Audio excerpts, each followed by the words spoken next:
À l'hôpital Nord, les enfants vont au bloc à bord de petits bolides. À Marseille, les chats errants ont désormais leur maison.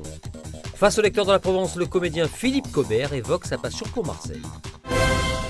Des jantes chromées, un pare-choc en alu brossé et un moteur de 35 watts. Ces voiturettes électriques révolutionnent le trajet entre l'entrée du bloc opératoire et la salle d'opération pour les tout-petits.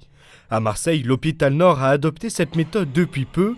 Le but est de rassurer les enfants et parents et surtout éviter une prise de médicaments préopératoires. On a un meilleur effet que ces médicaments au niveau de l'efficacité pour la gestion du stress, mais en plus, vous l'imaginez bien, il n'y a aucun effet secondaire. L'enfant non seulement est émerveillé par la vision de ces voitures, il oublie totalement qu'il est dans un bloc opératoire, et le plus extraordinaire, et vous l'avez peut-être constaté, il oublie même ses parents, sa maman, il la laisse derrière pour se précipiter dans la voiture et pouvoir non plus aller au bloc opératoire, mais passer un moment un peu émerveillé dans ce petit bolide. On est là aussi pour faire de la science, et donc cette évaluation de cette action va être faite de manière à évaluer de manière objective la diminution du stress pour les enfants. Une idée venue de l'hôpital de Valenciennes et qui à Marseille a été réalisée grâce à l'association des cuistots du cœur. C'est une idée du personnel de santé qui nous a contactés. On s'est dit que l'idée était extraordinaire. Pour une première des bolides d'un CHU de France, on s'est dit que c'était bien de le faire à Marseille.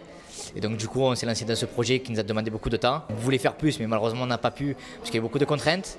On a quand même dépensé plus de 3 000 € pour les voitures. On a voulu être bien concentré sur ce projet, bien mener à bien le projet qu'on nous a mis entre les mains. Je pense que aujourd'hui c'est une belle réussite. Pour le moment, ces voitures sont réservées aux opérations ambulatoires d'ORL et d'ophtalmologie, mais l'hôpital Nord souhaite à terme étendre le concept pour tous les enfants opérés.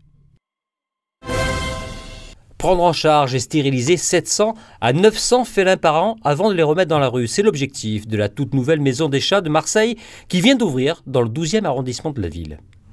Écoutez, nous sommes très heureux d'inaugurer aujourd'hui la maison du chat de la ville de Marseille.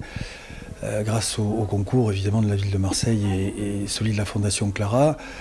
Cette maison va permettre bien sûr de continuer les actions menées par la ville de Marseille depuis maintenant plusieurs années et de stériliser des chats errants.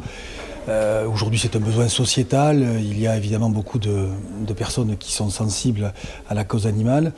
Il y a des animaux qui peuvent être amenés à proliférer sur la voie publique et c'est vrai que ces actions de stérilisation vont permettre de contrôler évidemment les colonies, de s'assurer aussi, je dirais, de leur état sanitaire, ce qui est aussi important.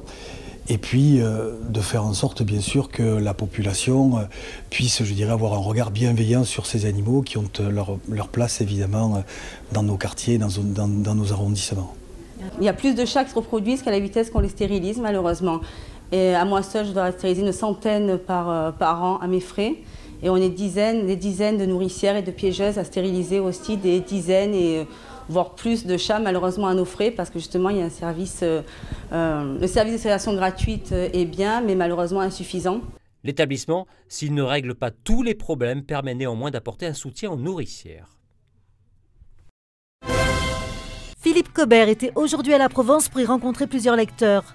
Le comédien, actuellement en spectacle au théâtre du Gymnase pour Adieu Ferdinand, a évoqué notamment son attachement à Marseille. On a beaucoup parlé de Pagnol, de Marseille, donc c'est normal, hein, mais disons, comme Marseille est très important dans ma vie, d'abord j'y habite en grande partie, puisque j'habite à la fin les Oliviers, je pense que ça a été le sujet principal de Pagnol à Marseille, mais c'est un peu le même sujet, donc c'est surtout Marseille. Une anecdote à vous raconter à propos de Marseille, celle que j'ai racontée au début, c'est-à-dire que la route qu'il y a devant la Provence, là, c'est celle que je prenais à vélo quand j'habitais à Saint-Louis et que j'allais sur le Vieux-Port, ou quand avec mon père, quand mon père nous emmenait au cinéma, rue Saint-Féréol, voir Ben-Hur, ou voir Le Cid, ou voir Docteur Givago, enfin qui étaient les films de ma génération. C'était la même route exactement, il me semble me retrouver 50 ans auparavant.